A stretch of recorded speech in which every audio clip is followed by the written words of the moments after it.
Your test results are in. So what's next? Your test results will help you and your doctor decide on the next steps. First, let's review the FISH test and the four most common chromosomal abnormalities found in those with CLL and SLL when this test is performed. These are deletion 17p, deletion 13q, and deletion 11q, as well as trisomy 12. What does this mean for me? First, let's remember that the FISH test is looking for the presence or absence of gene mutations, so let's go over each one. Keep in mind that no one single FISH result will determine your prognosis. Other test results and many other factors need to also be taken into consideration to help determine that, as the course of each person's CLL or SLL is highly variable. Let's begin with deletion 17p, which is one of the most important prognostic factors in CLL and SLL. It is considered a favorable finding when no deletion of 17p is found. Deletion 17p is rarely present at diagnosis, but more commonly develops with evolution of the disease in people who have already received treatment. It is associated with rapid progression in high-risk disease. Those who have deletion 17p do not respond to chemoimmunotherapy-based treatments well at all, so they should be avoided when 17p deletion is present. Those with deletion 17p respond better to targeted therapies. The most common chromosomal abnormality in CLL and SLL is deletion 13q. When deletion 13q is the only abnormality that is found, it is associated with a slow disease progression and favorable prognosis. Treatment usually involves active observation, which is also sometimes called watch and wait, until the disease progresses.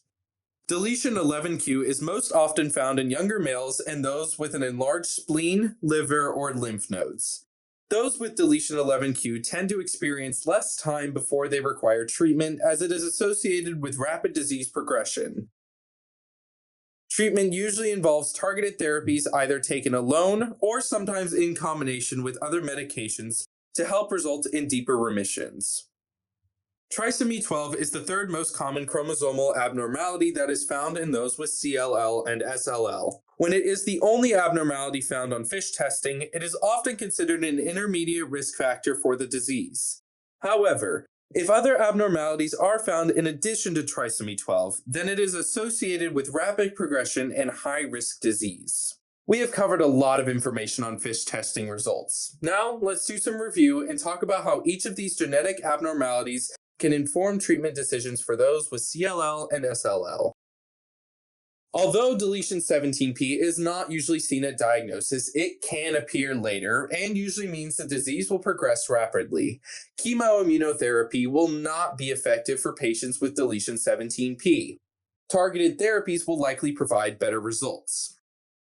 When your only chromosomal abnormality is deletion 13q, disease progression is slow and treatment usually begins with active observation. Patients with deletion 11q have a disease type that progresses rapidly and often need one or more medications, including targeted therapies.